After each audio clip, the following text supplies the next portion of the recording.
Hello guys, आशा करता हूँ आप मस्त होंगे, बिंदास होंगे। दोबारा मैं आपके समक्ष प्रस्तुत हूँ एक नया वीडियो लेके, आपको बूस्ट करवाने, आपको एक वैल्यू दिलवाने, आपको एक नए महानुभावों से मिलवाने जो कर रहे हैं स्मॉल बिजनेस, एक छोटा सा बिजनेस।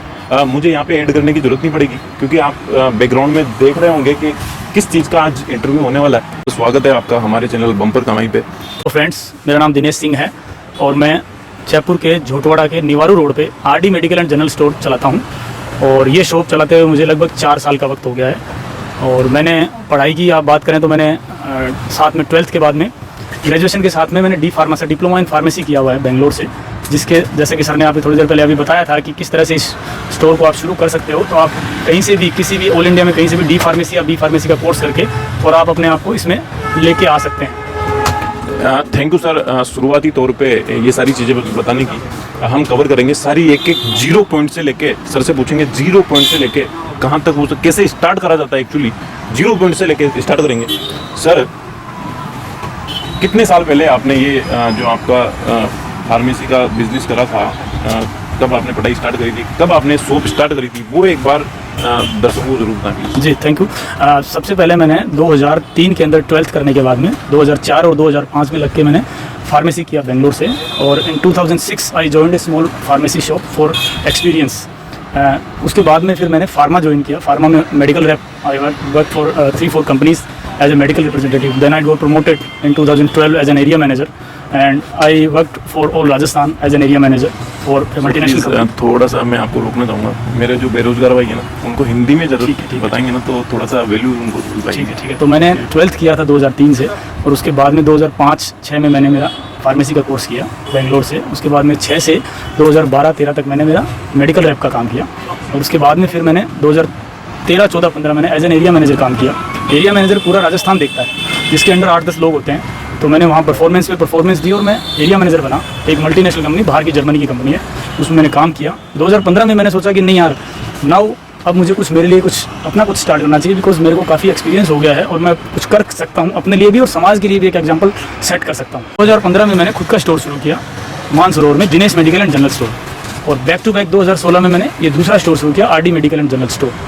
दोनों जगह पे फार्मासिस्ट अलग अलग हैं, एक पे फार्मासिस्ट मैं हूँ, एक पे फार्मासिस्ट बैठते हैं, लेकिन दोनों के प्रोप्राइटर मैं ही हूँ और मेरे ही गाइडेंस में दोनों मेडिकल स्टोर पे काम होता है। थैंक यू सर इस इंफॉर्मेशन देने के लिए। आई होप दैट के थोड़ा सा प्लीज़ यहाँ पे, क्योंकि मेडिकल थिंक आप जानते ही हो, मेडिकल के अंदर इंग्लिश ज़्यादा चलती है। तो सर, आप डॉक्टर हैं एक्चुअली। मैं यहाँ पे सॉरी फॉर दैट के एक डॉक्टर की जो हैंड राइटिंग होती है वो सिर्फ ये सारी, तो इसीलिए मैंने ये सारी थिंग बोली कि आप डॉक्टर ही हैं, तो इसलिए इन्होंने इंग्लिश की भाषा यूज़ करी है। हम सारी चीज़ें आपको समझाएंगे ज़रूर, इसमें ऐसा नहीं है कि समझाने के लिए ही हम सर ने आप मेरे को एग्री कराया इंटरव्यू देने के लिए। सर, मैं ये पूछना चाहूँगा, कोई बेरोजगार भाई, सबसे पहले तो आप मेरे को ये बताइए कौन कर सकता है ये सारी चीज़ें। वो ये 10th क्लास पास करने के बाद 11th में जो अपने एज पर राजस्थान बोर्ड और एज पर इंडिया, यहाँ पे 11th में अपने सब्जेक्ट्स लिए जाते हैं। तो उसके अंदर आपको साइंस बायो या साइंस मैथ्स, आप 0 से बताइए मेरे को। हाँ, 0 से मतलब 10th आपने पास कर लिया, उसके बाद 11th में आप साइंस बैकग्राउंड से होने चाहिए। ये नोट करिएगा प्लीज़। 12th पास करने के बाद परसेंटेज इज नॉट ए बार, आप कितना भी परसेंटेज लेके आओ, सिर्फ पासिंग मार्क्स भी चलेगा। उसके बाद आपको कोई भी फार्मेसी कॉलेज के अंदर एडमिशन लेना होता है। फार्मेसी 2 तरह की होती है, एक डी फार्मेसी, एक B pharmacy. Diploma in pharmacy 2 साल का होता है, जिससे भी आप स्टोर खोल सकते हो। और बी फार्मेसी बैचलर के लिए होता है कि कोई अच्छा पढ़ा लिखा लड़का हो जो और आगे बढ़ना चाहता है, तो वो अपने कोई भी, मतलब किसी भी चीज़ की, जैसे अपन सर्च करना चाहें, कोई नई ड्रग लेके आना चाहें, तो उसके लिए बी फार्मेसी होती है। फिर एम फार्मा भी होता है, मास्टर्स इन फार्मेसी होती है, फिर PhD भी आप कर सकते हो। लेकिन अगर आप लेमैन लैंग्वेज में बात करें, अगर आपको सिर्फ स्टोर ही शुरू करना है, तो आप 12th के जस्ट बाद आप कोई भी कॉलेज में, फार्मेसी कॉलेज में आप 2 साल का अपना डिप्लोमा कोर्स कंप्लीट करके और आप अपना शुरू कर सकते हैं। आई होप दैट के आप थोड़ा बहुत समझे होंगे। डिटेल में और ज़्यादा डिटेल में मैं लेके जाने वाला हूँ सर को। आप वीडियो के साथ बने रहिएगा। यहाँ पे मेरे दर्शक थोड़ा सा कंफ्यूजन हो रहे होंगे क्योंकि ये चीज़ ही कंफ्यूजन वाली है।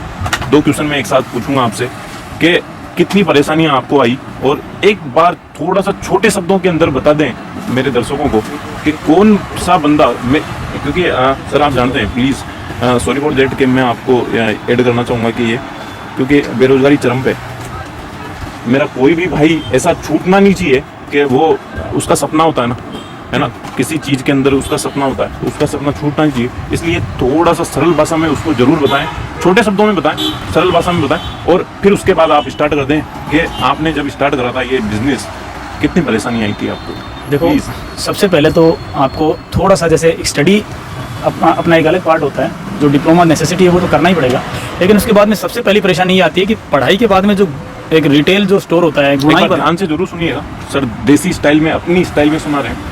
पढ़ाई के बाद में जो एक गुणाई वाला काम होता है कि जिससे अपन अपना काम कैसे करेंगे, कैसे धंधा होता है। पढ़ाई से धंधा नहीं होता, पढ़ाई से धंधा शुरू जरूर होता है, लेकिन धंधे के अंदर जो टैक्टिस होती हैं वो आपको प्रैक्टिकली काम करने पे सीखने पे आती है। तो आपको जैसे ही आप अपना कोर्स कंप्लीट करके आएँ तो फिर आप कम से कम 5 से 6 महीने या 12 महीने आप किसी पुराने फार्मेसी में दें, विदाउट कॉस्ट दें। कोई छोटा मोटा मिले तो ठीक है, नहीं तो आप विदाउट कॉस्ट किसी से रिक्वेस्ट करेंगे, सर मुझे काम करने दें, मैं फार्मेसी कर चुका हूँ, मैं कोई ऐसा वैसा आदमी नहीं हूँ, और मुझे आप अपनी जगह पे काम करने दें, सो दैट मुझे जो भी कहाँ से मेरे को ड्रग्स लानी है, दवाइयाँ लानी है, कौन सी दवाइयाँ मैं रख सकता हूँ। हालांकि वो पढ़ाई में भी बताई जाती है, लेकिन काफ़ी चीज़ें आप अपने मेडिकल स्टोर्स में सीख सकते हो। नंबर 1 पार्ट ये तो हो गया, जीरो कहाँ से आप शुरू कर सकते हो। कम से कम आपको 1.5 से 2 लाख रुपए का अपने पास में पैसा भी रखना पड़ेगा कि भाई इतना आपके पास अमाउंट रहना चाहिए। तो सर मैं थोड़ी सी बात आपकी काटूंगा, थोड़ा सा अगर मेरे बेरोजगार भाइयों के पास थोड़ा सा कम बजट हो, क्योंकि एक्चुअली देखिए इतना बड़ा अमाउंट, मैं समझ गया, कम बजट क्योंकि का है। हमें देखने वाले गांव के एक एक बंदा, और मेरा फोकस भी गांव के बंदों के ऊपर ज़्यादा है, क्योंकि वो गांव के बंदे एक्चुअली समझ नहीं पाते। देखिए, तो उस हिसाब से सर थोड़ा सा आपने बिल्कुल सही फरमाया कि जो फाइनेंस जो होती है वो सबसे बड़ा इशू होता है, और खास करके अपने गांव की बात, आप जो बात भाइयों की बात कर रहे हो, और डेफिनेटली ये इशू है, हम भी गांव से ही हैं। जी सर, आई कैन अंडरस्टैंड, ठीक है। वो उस चीज़ को आप टैकल करने के लिए आप कर सकते हो कि जैसे आपने कोर्स कर लिया इजीली, तो आप भारत सरकार की काफ़ी योजनाओं का लाभ उठा सकते हो, जिसके अंदर आपको एजुकेशन जैसे लोन मिलता है, उस तरह से बिजनेस लोन भी आजकल मोदी जी के द्वारा दिया जा रहा है। मैं 1.5 लाख की बात कर रहा हूँ जयपुर के हिसाब से। आप जैसे गांव में अपना मेडिकल डालेंगे, शायद आप 50,000 रुपये में अपना बिजनेस शुरू कर सकते हैं, और 40-50 हज़ार आज के टाइम में कोई इशू नहीं है। कोई भाई भी मदद कर देता है, पापा मम्मी भी मदद कर देते हैं, या सरकार की आप हेल्प ले सकते हो, क्योंकि आप एक नोवल प्रोफेशन में जा रहे हो, तो जहाँ पे आपकी हेल्प हो सकती है। अगर खुद को बनाना है ना, तो इतना सा इन्वेस्टमेंट तो जरूरी होता है, इतना सा इन्वेस्टमेंट तो 100% लगाना ही पड़ता है। एक्चुअली मैं अगर बोलूँ ना, मैं खुद की बोलूँ अपने तो मैंने ये सारी चीज़ें मैंने खुद से लगाई है अपने ऊपर। जब तक इन्वेस्टमेंट नहीं करेंगे ना, तब तक आगे नहीं बढ़ सकते। 100% लिखवा के लीजिए, आगे नहीं बढ़ सकते। अपने ऊपर इन्वेस्टमेंट तो करना ही पड़ेगा, 100% करना पड़ेगा, तभी जो आपके ड्रीम है ना, वहाँ तक आप पहुँच सकते हैं। तो उसके बाद में आप जैसे लोन वगैरह आपको मिल जाता है, या कैसे भी आप फाइनेंशियली आप हेल्प ले लेते हैं अपने भाई बंधुओं की, उसके बाद में आप एक्सपीरियंस लीजिए साथ साथ में। और फिर आप जो सबसे मेन इसमें जो इशू आता है वो आता है कि आपको मेडिकल स्टोर डालना कहाँ है, क्योंकि ये किराना स्टोर नहीं है। किराना स्टोर को ये सोचना नहीं पड़ता कि उसमें सिर्फ दुकान देखनी होती है। यहाँ आपको दुकान के साथ में ये देखना चाहिए कि कैसा फुटफॉल है उस एरिया का, क्योंकि मेडिकल स्टोर एक ऐसी जगह होती है, डॉक्टर के जस्ट बाद में आती है ये चीज़, तो वहाँ पे इजीली लोगों को रीचेबल होना चाहिए। कोई भी बीमार आदमी हो, ये नहीं कि यार मेरे को इतना दूर चल के जाना पड़ रहा है। जैसे आप किसी कॉलोनी, 2-4 कॉलोनीज़ को या एक पूरे गांव को रिप्रेजेंट कर रहे हो, तो आपकी कॉलोनी, आपकी जो शॉप है वो या तो बस स्टैंड या रेलवे स्टेशन या जैसे सब्जी मंडी लगती हो, या फिर जो मेन आपका पुराना जो जैसे मिड ऑफ द विलेज या सिटी जो छोटा टाउन होता है, आप वहाँ पे प्रीफर करें इस चीज़ को। तो फिर वहाँ पे स्टोर देखें आप, और स्टोर देखने के बाद फिर उसके बाद आपको एक्सपीरियंस ऑलरेडी हो चुका होता है, फिर आप अप्लाई करें। अप्लाई करने के बाद उस शॉप को, उस स्टोर को, उस जगह को देखने के लिए ड्रग इंस्पेक्टर आता है। ड्रग इंस्पेक्टर आता है, गवर्नमेंट का होता है वो आके जगह को देखता है। उसके बाद में वो पूरा नाप जोक करता है, क्योंकि 120 वर्ग मीटर जगह नेसेसिटी होती है किसी भी मेडिकल को खोलने के लिए। मतलब आप समझिए, एक चीज़ हम बता रहे हैं यहाँ पे, एक चीज़, एक पॉइंट मैं कवर कर रहा हूँ। आई होप दैट कि आप समझ रहे होंगे, और वो बंदे जरूर समझ रहे होंगे जो इस फील्ड के अंदर है, इस फील्ड के अंदर अपना करियर बनाना चाहते हैं और स्टोर शुरू कर सकते हैं। अब आपको 120 वर्ग फीट की जगह मिल जाएगी, और उसमें आप DI, आपको ड्रग इंस्पेक्टर आके आपको परमिशन देंगे। उसके बाद आपको एक ड्रग लाइसेंस नंबर अलॉट कर दिया जाता है। उस ड्रग लाइसेंस नंबर के बिहाफ पे आप जाके कहीं से भी अपना ड्रग्स हैं, दवाइयाँ हैं, वो आप अपना खरीद सकते हो। बिल बुक होना जरूरी है, रेफ्रिजरेटर होना नेसेसिटी है। 2 चीज़, तीसरा साफ सफाई मेडिकल स्टोर में होना बहुत जरूरी है, क्योंकि दवाइयों के ऊपर मिट्टी वगैरह नहीं लगनी चाहिए, जिससे आप अपना डायरेक्टली अपन किसी की जीवन और मौत की चीज़ से जुड़े हुए हैं। तो वहाँ पे अपने को, और एक एक्सपायरी बॉक्स आपके पास में होना चाहिए, समय समय पर एक्सपायरी दवाइयाँ जो होती हैं उनको आप टाइम टू टाइम चेक करके उनको फेंकें। वो गलती से किसी एक भी अपने गायक के पास या अपने मरीज के पास नहीं चली जाएँ, जिससे उसका बेचारे का जीवन खराब हो जाए। बस यही है। Thank you so much sir, इतनी बड़ी जानकारी आपने दी। सर कितने लोगों को आपने काम दे रखा है, कितने लोग आपके शॉप पे काम करते हैं, वो एक बार दोस्तों। मेरे पास अभी 2 से 3 आदमी काम करते हैं, साथ में मैं भी काम करता हूँ। मैं सेठ नहीं हूँ, मैं काम करता हूँ साथ में लग के, और 2 स्टोर हैं, तो चूँकि 2 या 3 आदमी मेरे पास काम करते हैं। अच्छा, थैंक यू सर ये इन्फॉर्मेशन देने के लिए। नेक्स्ट क्वेश्चन मैं आपसे पूछना चाहूँगा सर, सबसे पहले आप मुझे ये बताइए, कभी लाइफ के अंदर डीमोटिवेट हो जाते हैं कोई भी बंदे, क्योंकि एक ह्यूमन थिंग है, ह्यूमैनिटी है कि कभी कभार हमारे क्या माइंड के अंदर कुछ दुख भर जाते हैं, उसमें डीमोटिवेट के तौर पे अगर बंदे हो जाते हैं, डीमोटिवेट आप भी होते होंगे, मैं भी होता हूँ, ये मैं एग्री करता हूँ। उसको आप कवर करने के लिए क्या चीज़ें करते हैं, आप समझेंगे? मैं समझ गया आपका कहना। Demotivation is a part of life, ये एक पार्ट होता है लाइफ का, ये सबके साथ होता है, चाहे कितना भी बड़ा से बड़ा आदमी हो। इवन अंबानी अडानी के साथ भी ये चीज़ चलती होगी, ऐसा कुछ नहीं है। और अपन प्राइवेट बिजनेस में है तो यहाँ पे नॉर्मल है उतार चढ़ाव देखना। किसी दिन बहुत अच्छा काम करके जाते हैं, दिल में खुशी होती है, किसी दिन थोड़ा कम काम करके जाते हैं तो एज ए बिजनेसमैन थोड़ा खराब लगता है कि अरे यार आज तो अच्छा काम नहीं रहा। लेकिन उसको अपने आप को चार्ज रखने के लिए we should get motivated. Motivate रखने के बहुत से आजकल तो यूट्यूब वगैरह पे वीडियोज़ काफ़ी अच्छे अच्छे जो सक्सेसफुल लोग हुए हैं उनके वीडियोज़ आप देख सकते हो, क्योंकि अपने आप को मोटिवेट और चार्ज रखना बहुत ज़रूरी है। जब आप कोई नया बिजनेस शुरू करते हो तो पहले 6 महीने जो हैं वो बहुत ज़्यादा चैलेंजिंग रहते हैं, बहुत ज़्यादा, क्योंकि उसके अंदर मेहनत ज़्यादा होती है और कमाई ना के बराबर होती है, या होती भी है तो वो दुकान के अंदर ही हो जाती है सारा सब। आप घर पे ज़्यादा पैसा ले जा नहीं पाओगे, तो आपको चैलेंजेस बहुत आते हैं और उन चैलेंजेस को आपको ओवरकम करने के लिए योगा है, एक्सरसाइजेज हैं, जो कि टाइम शायद कम मिलेगा धंधे में आने के बाद में, लेकिन किसी भी तरह से आप अपना चार्ज रखिए, अपनी बैलेंस डाइट रखिए और आलतू फालतू की जो चीज़ें हैं वो दुकान में ही छोड़ के जाइए। इट्स माई पर्सनल रिक्वेस्ट, धंधे वाले आदमी को घर पे धंधा नहीं लेके जाना चाहिए। धंधे वाले आदमी को सब चीज़ें यहीं छोड़ के जानी चाहिए, सिर्फ पैसा लेके जाओगे, क्योंकि वहाँ कोई फैमिली में आपके मेंबर हैं, कोई बच्चे हैं जो आपका वेट कर रहे हैं कि मेरे पापा मेरे हस्बैंड आएंगे, सो दैट कि मैं उनके साथ टाइम स्पेंड करूँगा, क्या करूँगी। और वहाँ जाके आप अपना धंधा लेके बैठ जाते हो और फिर उनके ऊपर अपने धंधे की कमियाँ निकालते हो या उनके साथ बदतमीजियाँ करते हो, तो फिर वहाँ यहाँ धंधा अच्छा करोगे लेकिन वहाँ शायद आपका घर नहीं बस पाएगा। तो अपने को धंधे के साथ साथ में अपना घर भी बसाना होता है, तो इसलिए धंधा करो। चैलेंजेस रहते हैं, ऐसा कोई आदमी नहीं जिसको ये बोले कि यस मैंने इतना बड़ा बिजनेस किया और मेरे चैलेंजेस नहीं आए, लेकिन उनको ओवर करने के लिए चीज़ें होती हैं। आप समझो, अपने से बड़ों से बैठ के बात करो, अपने हस्बैंड वाइफ के साथ बैठ के बात करो, पॉजिटिव वे में, नेगेटिव नहीं। अपने फ्रेंड्स के साथ बात करो जो ऑलरेडी ये धंधा कर चुके हैं, उनसे बैठ के बात करो, खुद सोचो विचारो, अपना समय दो उसको, और उसके बाद देखो 6 महीने 12 महीने 2 साल के बाद आप गति पकड़ते हो और एक अच्छा समय शुरू हो जाता है। सर नेक्स्ट क्वेश्चन मैं आपसे पूछना चाहूँगा, अभी जो लॉकडाउन हुआ था, आई थिंक मुझे नहीं लगता आपके बिजनेस के ऊपर कुछ प्रभाव पड़ा होगा, लेकिन कुछ भी अगर प्रभाव पड़ा हो तो एक बार दर्शकों को जरूर बताएं। देखिए, प्रभाव की बात यह है कि as far as business is concern, अगर आप धंधे की बात करो तो धंधे पे हमारे फर्क नहीं पड़ा इतना, लेकिन हमें दुख इस चीज़ का है कि हमारे जो ग्राहक हैं वो जो सीधे खुलेआम आके हमसे दवाइयाँ ले पाते थे वो शायद अब थोड़ा झिझकते हैं। उसका रीज़न है कि उनको डर लगता है घर से बाहर निकलने में। तो अब हालांकि हमने उस चीज़ को भी ओवरकम किया है, जैसे मैंने अभी थोड़ी देर पहले आपको जिक्र किया कि किस तरह से चैलेंजेस को आप ओवरकम करोगे। तो ये हमारे लॉकडाउन में हमारे पास चैलेंज था कि अपने जो ग्राहक हैं या जो खास जो लोग हैं जो आपसे 4 साल से सर्विसेज ले रहे हैं, अब आप उनको कैसे जाके करोगे। तो हमने डोर टू डोर उनको सप्लाई दिया, उन्होंने हमें मेडिकली अपने टेलीफोनिकली कॉल किया तो हमने उनको जाके वो मेडिसिन घर पे जाके दी। तो ये हमने एक एडिशनल चीज़ की जिसके हमने उनसे कोई चार्जेस नहीं लिए, ये फायदा देते हैं। हाँ, ये हम उनको फायदा दिया उनको, तो जिससे वो मोटिवेट हुए, उनको खुशी हुई कि भाई ठीक है, हम जिस आदमी से जुड़े हुए थे वो न कि पैसे की सोचता है, वो हमारे लिए भी सोचता है। तो ये हमने एक अच्छी चीज़ करी। अजय, ये थिंक हो गई एज ए व्यवहार के तौर पे आपने करी है वो सारी चीज़ें, व्यवहार के तौर पे सारी चीज़ें करी है सर ने, बहुत अच्छी बात है। Thank you sir. आप लोगों ने, मैं यहाँ पे बम्पर कमाई की तरफ से ऐड करना चाहूँगा, आप लोगों ने जितनी मेहनत करी है ना, हमारे जो डॉक्टर्स वगैरह हैं, पुलिस मैन है, उन्होंने जो लॉकडाउन के अंदर जो हमारी हम जैसे कॉमन मैन की जो मदद करी ना, thank you so much for that. कि आप अभी भी कर रहे हैं वो सारी चीज़ें, आगे भी करेंगे, उसके लिए हम आपके शुक्रगुजार रहेंगे हमेशा ज़िंदगी भर। सर नेक्स्ट क्वेश्चन मैं आपसे पूछना चाहूँगा, आप जो भी काम कर रहे हैं इससे नेक्स्ट लेवल की प्लानिंग आपने मन में बना रखी है, वो प्लानिंग क्या बना रखी है?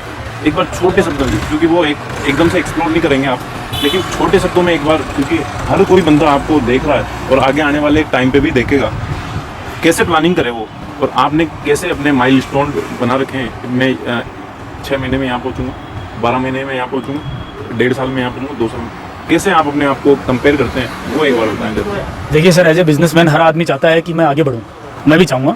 हालांकि देना लेना सब ऊपर वाले के हाथ में होता है, भगवान के अपन तो कर्म कर सकते हैं, लेकिन जैसे आपने पूछा पॉजिटिव वे में कि भी मैं आगे किस तरह से बढ़ना चाहूँगा, तो मैंने आपको पहले ही, अभी शायद आपने मेरा इंट्रोडक्टरी पार्ट नहीं सुना, उसमें मैंने कहा कि मेरे पास अभी 2 स्टोर हैं। तो पहला स्टोर खोलने के बाद दूसरा स्टोर डाला, दूसरे स्टोर के बाद मेरा तीसरा स्टोर डालने का प्लान है। मैं एक्चुअली चेन ऑफ मेडिकल्स डालना चाहता हूँ यहाँ पे जयपुर में, अच्छे छोटे छोटे, ज़्यादा बड़े नहीं। और मेरा प्लान है कि मेरे पास में डिग्री डिप्लोमा करने वाले, जैसे आपने एक ये बीड़ा उठाया कि गांव गली घरानी से अपने जो बच्चे हैं जो खुद स्टोर ओपन नहीं कर सकते, भाई 50,000 रुपए की भी अपन नहीं कोशिश कर सकते, तो फिर उनके लिए मैं आगे आके और मैं उनको फाइनेंशियली सपोर्ट करके, मैं उनके स्टोर डालने में मदद करके, उनको शॉप वगैरह प्रोवाइड करा के, मेहनत उनकी रहेगी, सारा अपना मतलब फाइनेंशियल मेरा सपोर्ट रहेगा, और वो एक म्यूचुअल अंडरस्टैंडिंग के हिसाब से काम करके, और उसमें चेन ऑफ मेडिकल जैसे 5 मेडिकल 7 मेडिकल 10 मेडिकल, इस पर मैं आगे काम करना चाहूँगा और जो चाह भी रहा हूँ, और शायद भगवान ने चाहे तो मैं बहुत जल्दी इसमें 3rd स्टोर ऐड करने जा रहा हूँ। कितना काम हो चुका सर इसके ऊपर? आप इस पे आपका ड्रीम है एक्चुअली ये, या। इसमें कितना काम? इसमें मैं काफ़ी काम कर चुका हूँ, लगभग 90% काम मेरा हो चुका है। सिर्फ मेरे को स्टोर देखना है और मेरे को एक नीडी बंदे की आवश्यकता है जिस पे काम चल रहा है, जिससे मेरी बात चल रही है। और चूंकि अभी लॉकडाउन था इसलिए हम थोड़ा सा नए काम को थोड़ा सा प्रीफर नहीं कर पाए। बाकी अभी जैसे ही लॉकडाउन समाप्त होता है और नया पीरियड शुरू होता है तो शायद भगवान की कृपा रही तो 2021 में जनवरी में हम लोग इस चीज़ को शुरू करेंगे 3rd स्टोर। बंदे ऐसे होते हैं जो एक बड़ा सपना देख लेते हैं तुरंत, है ना, और वो अपने जो भी सेविंग्स होती है उसको तुरंत दे देते हैं अपने उस बिजनेस के अंदर, और फिर उनका लॉस हो जाता है तो वो दुखी होते हैं। उसके बारे में एक बार दर्शकों को जरूर बताइए, क्या करना चाहिए उस कंडीशन के अंदर? उसके लिए अपने को सबको मिलके एक ऐसे ही जैसे पुराने अपने पूर्वज अपने को जो सिखा के गए हैं, बता के गए हैं, उस तरह से अपने को किसी भी छत पे चढ़ने के लिए हमेशा सीढ़ी तर सीढ़ी ही चलना चाहिए। एकदम से आप उड़ के पहुंच नहीं सकते हो। आप पहुंचते हो तो आप जब तक पहुंचोगे तो आपको पता है आपकी कितनी हड्डियां टूट चुकी होंगी, ठीक है। तो नहीं तो आप ऊपर से कूद सकते हो, कूदने के लिए भी आपको सीढ़ी दर सीढ़ी उतरना ही ठीक रहता है। क्योंकि आप एकदम से ऊपर गए हो तो फिर वो आपके लिए सीढ़ी तो बनी नहीं है, तो जब आप नीचे आओगे तो फिर वो एकदम से ही नीचे आओगे, आपके पास रुकने की जगह नहीं होती है। लेकिन आप सीढ़ी दर सीढ़ी जाते हो तो आपको उतरते समय भी अगर आपका डाउनफॉल आता है बिजनेस में तो आप उतरते भी फिर सीढ़ी दर सीढ़ी हो, तो आपके जो एक तरह से देखा जाए तो नुकसान के जो चांसेस है वो बहुत कम हो जाते हैं, न्यूट्रलाइज हो जाते हैं वो। तो इसलिए मैं चाहूँगा कि आपके पास जो भी इन्वेस्टमेंट हो वो धीरे धीरे ही आपका है। अच्छा सर, ये जो काम कर रहे हैं आप फार्मा जो आपकी शॉप है मेडिकल की, इसके अलावा दूसरे पोर्टल पे भी आपकी नज़र है क्या? हाँ, दूसरे पोर्टल में क्या क्या काम आप कर रहे हैं? एक्चुअली ये तो फार्मा वाली आपकी वो थिंक हो गई, इसके अलावा क्या क्या काम कर रहे हैं वो एक बार दर्शकों को बताइए। इसके अलावा मैं एक बहुत अच्छा काम कर रहा हूँ सर, और मुझे बड़ा बताते हुए बड़ा गर्व हो रहा है इस चीज़ के लिए कि मैं समाज के अंदर सेवा दे रहा हूँ। एक तरह से मैं एजुकेशन सेक्टर में काम कर रहा हूँ। मैं एक पीजी चलाता हूँ बच्चों का, जिसमें RAS, IAS, IPS, PMT, PET के बच्चे मेरे पास में स्टे करते हैं। उनको मैं खाना रहना सुविधाएँ प्रोवाइड करवाता हूँ। ये जयपुर के मानसरोवर गुज्जर की थड़ी एरिया में राजश्री PG एंड हॉस्टल के नाम से मैं चलाता हूँ। वहाँ पे मेरे पास लगभग 50 से 60 बच्चों की स्ट्रेंथ है। अभी तो लॉकडाउन है इसलिए थोड़ा सा बंद है, लेकिन अभी शायद लॉकडाउन ओपन में होते ही हम लोग दोबारा से शुरू करेंगे। बिजनेस, खुद का बिजनेस होता है एक, या फिर नौकरी, उन दोनों के अंदर अगर मैं आपसे कंपेयर करवाना चाहूँ तो आपकी नज़र में बिजनेस अच्छा है या फिर नौकरी अच्छी है, वो एक बार बताइए। ये बहुत अच्छा क्वेश्चन पूछा आपने, काफ़ी देर बाद, बहुत बढ़िया लगा मेरे को। आप ये क्वेश्चन मेरे से इसलिए पूछ सकते हो और मैं इसका आंसर बहुत अच्छे से इसलिए दे सकता हूँ कि मैंने 9 साल नौकरी भी करी हुई है और अब मैं पिछले 5 साल से बिजनेस कर रहा हूँ। नौकरी इज़ नथिंग, कुछ नहीं है अगर आप बिजनेस से बात करो तो। लेकिन बिजनेस के अंदर आपको सब अपना 100% देना पड़ता है, आपको बहुत मेहनत करनी पड़ती है, लेकिन वो कहीं फार बेटर आपको एंजॉय करवाएगा, थ्रू आउट ईयर एंजॉय कराएगा। हो सकता है वो आपका फैमिली बिजनेस बने, आपके आगे आने वाली पुश्तों को हो सकता है नौकरी की ज़रूरत ही नहीं पड़े, और उसमें ही आपको ये संतुष्टि रहेगी कि मैंने 100% दिया तो मुझे भगवान ने 100% दिया। नौकरी में आज ठीक है आप अच्छा कर रहे हो, नौकरी में काफ़ी हैंकी वैंकी चीज़ें चलती रहती हैं, बॉसेस अच्छे नहीं आते तो आपकी मेहनत को दबा दिया जाता है, तो ये चीज़ें यहाँ नहीं है। यहाँ आपको आपका कंट्रीब्यूशन 100% लगेगा, लेकिन business is far better than नौकरी। बिजनेस सर्वश्रेष्ठ है नौकरी से, सर ने बताया जैसे कि, और मैं भी आप लोगों के समक्ष इसीलिए प्रस्तुत हुआ हूँ। मेरी सारी चीज़ें, मेरा टाइम निकाल के प्लीज़ करिए, कुछ ना कुछ करिए। आप नहीं करेंगे कोई नहीं आने वाला। प्लीज़ बेरोजगार बैठे हैं ना, कुछ ना कुछ स्टार्ट करिए यार, कुछ ना कुछ तो होगा, कुछ ना कुछ आपके मैं जो दिखा रहा हूँ वो आप स्टार्ट नहीं करना चाहते, कुछ ना कुछ तो आपके माइंड में चल रहा होगा, वो सारी चीज़ें स्टार्ट करिए। अपनी घर की इनकम निकालिए, क्योंकि आपके पीछे पूरा परिवार बैठा है आपका, तो आप बैठेंगे ना तो पूरा परिवार बैठ जाएगा। प्लीज़ कुछ ना कुछ करिए। सर नेक्स्ट क्वेश्चन मैं आपसे पूछना चाहूँगा, आपको जो देखने वाले हमारे दर्शक हैं उनको मोटिवेशन के तौर पे अगर कुछ 2 शब्द बोलना चाहें तो वो आपके 2 शब्द क्या होंगे सर? मोटिवेशन के तौर पे मेरे पास बहुत कुछ है, और भाइयों के लिए मैं 2 से 3 लाइन में अपनी बात खत्म करूँगा। सबसे पहले तो मैं फार्मा में था, हमें एक चीज़ सिखाई गई थी, वो मैं आपको एक चीज़ आगे फॉरवर्ड करना चाहूँगा कि हम बार बार एक ही वर्ड बोलते हैं, शायद आजकल तो असंभव वर्ड भी हम भूल गए, हम इम्पॉसिबल बोलते हैं। लेकिन इम्पॉसिबल की आप पूरी मीनिंग देखोगे तो वो खुद अपने आप में आई एम पॉसिबल बोलता है। मतलब इम्पॉसिबल दुनिया में कुछ होता ही नहीं है। जो आप सोचोगे शायद हो सकता है आज से 400-500 साल पहले किसी ने हेलीकॉप्टर के बारे में सोचा होगा तो लोगों ने उसकी हंसी उड़ाई होगी, लेकिन आज अपन हेलीकॉप्टर में उड़ते हैं। शायद अपन ये सोच भी नहीं सकते कि आज अमेरिका के अंदर एक ऐसी ट्रेन चलाने की लोग सोच रहे हैं जो विदिन मतलब 48 मिनट के अंदर आपको पूरा अमेरिका का चक्कर लगवा देगी। पूरा अमेरिका कितना बड़ा है उसका अपन सोच नहीं सकते हैं। लोग चांद पे पहुंच गए सोच की बदौलत। तो अपनी सोच कभी छोटी मत होने दो, नंबर 1 बात। नंबर 2 बात, एक बहुत बड़े शायर ने किसी ने कहा है कि कौन कहता है कि आसमान में छेद नहीं हो सकता, एक पत्थर तो तबीयत से उछालो यारो। तो अपनी मेहनत में किसी चीज़ की कमी मत आने दो। और भगवान श्री कृष्ण ने भी गीता में कहा है कि कर्म करते जाओ, फल की इच्छा मत करो, और नेगेटिविटी को अपने से दूर रखो। नेगेटिविटी को दूर रखने का सबसे अच्छा तरीका मैंने अभी थोड़ी देर पहले आपको बताया था, अपने आप को पॉजिटिव रखो, मोटिवेट रखो। इस तरह के मोटिवेशनल स्पीचेस सुनो, आप जाके यूट्यूब पे भरे पड़े हैं आजकल तो, खूब भरे पड़े हैं। और इसी में एक लाइन ऐड करते हुए आपको एक चीज़ और बोलना चाहूँगा, जब अपन जैसे अपन इसको एग्जांपल से समझ सकते हैं कि जिस तरह अपन एक रेडियो शुरू करते हैं तो उस रेडियो पे अलग अलग फ्रीक्वेंसी अपन जब चेंज करते हैं तो 91.1 कोई दूसरा रेडियो चैनल आता है, उस पर हो सकता है सैड सॉन्ग चल रहा होता है, लेकिन वो अपने को पसंद नहीं है तो अपन 93.5 पे जाते हैं और वहाँ पे धूम मचाले धूम चलता रहता है। हो सकता है तीसरे जैसे अपन कोई फ्रीक्वेंसी सेट करते हैं तो वहाँ, तो ये एक फ्रीक्वेंसीज होती हैं जो भगवान ने अपने को वर्ल्ड में चलने के लिए दे रखी हैं। आप जैसी फ्रीक्वेंसी सेट करोगे वैसी फ्रीक्वेंसी यहाँ दिमाग में सेट होगी और आपकी जिंदगी वैसी होती चली जाएगी। आप सैड सॉन्ग सुनना चाहोगे, सैड वाली फ्रीक्वेंसी, अरे मैं तो मर गया, मेरा कुछ हो नहीं सकता, तो भगवान बोलेगा okay this is your frequency, आप इसी पे रहोगे। तो अपने हमेशा फ्रीक्वेंसीज चेंज करते रहो और जिस फ्रीक्वेंसी में आप अपने आप को सूटेबल समझते हो उसको ढूंढो, पहचानो और उसमें लग जाओ। सर एक क्वेश्चन मैं आपसे और पूछना चाहूँगा यहाँ पे कि बहुत सारे बंदे हैं ना कि कोरोना वायरस की वजह से अब मैं कुछ नहीं कर सकता, मेरे तो कोरोना आ गया, अब मैं नौकरी भी नहीं कर सकता, मेरी नौकरी चली गई, बिजनेस ठप चल रहा है, सेल नहीं हो पा रही, और भी बहुत सारी चीज़ें बोलते हैं। कोरोना को शायद वो जिम्मेदार बता रहे हैं। सॉरी फॉर दैट, कोरोना से आप बचाव जरूर करिए, लेकिन इसको अपना एक बेड़ियाँ मत बनाइए, ये बेड़ियाँ नहीं है, आप बचाव करिए उसके लिए। मैं यहाँ पे ऐड करना चाहूँगा कि कोरोना आ चुका है और उसके साथ ही जीना पड़ेगा हमें, और ये कोरोना कब तक रहने वाला है ना आप जानते हैं, ना सर जानते हैं, ना मैं जानता हूँ। अब अगर आप बेड़ियाँ बनाएंगे तो कसम से उससे नहीं मरेंगे आप, दूसरी चीज़ों से मरे। वो मैं ऐड नहीं करना चाहता, मैं गलत चीज़ें ऐड ही नहीं करता यहाँ पे। सर कोरोना की वजह से बहुत सारे बंदे इशू बना रहे हैं, उनके लिए 2 शब्द बोले आप। देखिए बीमारी है, काफ़ी बीमारियां पहले से भी चल रही हैं, इवन H1N1 पहले आया था, उसकी डेथ रेट जो थी वो इससे ज़्यादा थी। बिल्कुल जो सरकार बोल रही है हम भी उसके साथ हैं और एग्री करते हैं कि आपको जैसे सर ने बताया कि आपको ध्यान रखने की ज़रूरत है, काफ़ी ध्यान रखने की ज़रूरत है, स्पेशली सीनियर्स को बहुत ध्यान रखने की ज़रूरत है। लेकिन जैसा कि सर ने कहा उसी में मैं ऐड करना चाहूँगा कि इसको प्लीज़ अपनी बेड़ियाँ मत बनाइए और इन चीज़ों से आगे निकलिए, मास्क यूज़ में लीजिए, सैनिटाइजर काम में लीजिए और अपना जो भी आपको काम अच्छा लग रहा है या करना चाहते हैं कर रहे हैं वो करिए अपना काम। ये आप कोरोना को अपनी बेड़ी मत बनाइए। कोरोना कुछ समय के लिए है, लेकिन अपने को अपनी ज़िंदगी पूरी जीनी है तो उसके हिसाब से अपनी प्लानिंग अपने को जारी रखनी पड़ेगी। हम ही नहीं, बड़े बड़े लोग अपनी प्लानिंग जारी रखे हुए हैं जो ऑफिस में बैठ के पूरी ज़िंदगी बिता सकते हैं, वो भी बाहर आ रहे हैं और काम कर रहे हैं, तो अपने को काम करना चाहिए। और ये अपनी नेगेटिविटी है जो अपने को रोक के बैठी है, इनसे बाहर निकलिए और किसी भी तरीके से अपने आप को पॉजिटिव बना के रखिए। और बीमारी है, आती रहेंगी जाती रहेंगी, ठीक है। पहले वर्ल्ड वार आया, उसके बाद आज़ादी की लड़ाई लड़ी, उसके बाद में चाइना से लड़ाई लड़ी, उसके बाद पाकिस्तान से लड़ाई लड़ी, तो ये तो चलता रहता है, लेकिन हम रुके नहीं और रुकना भी नहीं है। मेरे फादर आर्मी से रिटायर्ड हैं, उनसे हमने सीखा है कि अनुशासन, हार्ड वर्किंग, विल पावर, ये चीज़ें हमेशा रखो और आगे निकल जाओ, कुछ नहीं चलता रहता है। बचाव जरूर करके रखें, हम ये नहीं कह रहे कि आप बचाव नहीं करें, बचाव 100% करके रखें। उसके अंदर हम ये नहीं कह रहे कि आप उसके अंदर थोड़ा सा कमी कर दें। आप जो भी सरकार बता रही है, जो भी आपको डॉक्टर बता रहे हैं, जो भी सर जैसे लोग बता रहे हैं आपको, वो सारी चीज़ें करके रखें, लेकिन उसको अपनी बेड़ियाँ ना बनाएं प्लीज़। निकलते रहें, थोड़ा सा आगे निकलेंगे ना, रेस में आगे निकलेंगे ना, सारी चीज़ें क्लियर होती जाएंगी। जो आप बोलते हैं ना, बोला मैं तो बेचारा हो गया, मेरी जॉब चली गई है, मैं कुछ नहीं कर सकता, मैं वो हो गया, मैं हो गया, हम भी निकल रहे हैं सब। तो ये सारी चीज़ें आप ही के लाइफ को डिपेंड करने वाली है। आप ही के लाइफ में आप अगर कुछ करेंगे ना, आप ही की लाइफ में, आपके परिवार की लाइफ में ऐड होने वाली है। वो सारी चीज़ें आप ज़रूर करिएगा प्लीज़। और प्लीज़ दोबारा मैं बोलूँगा, बेड़ियाँ मत बनाइएगा, आप आगे ज़रूर बढ़िएगा उससे। सर नेक्स्ट क्वेश्चन मैं पूछना चाहूँगा आपसे,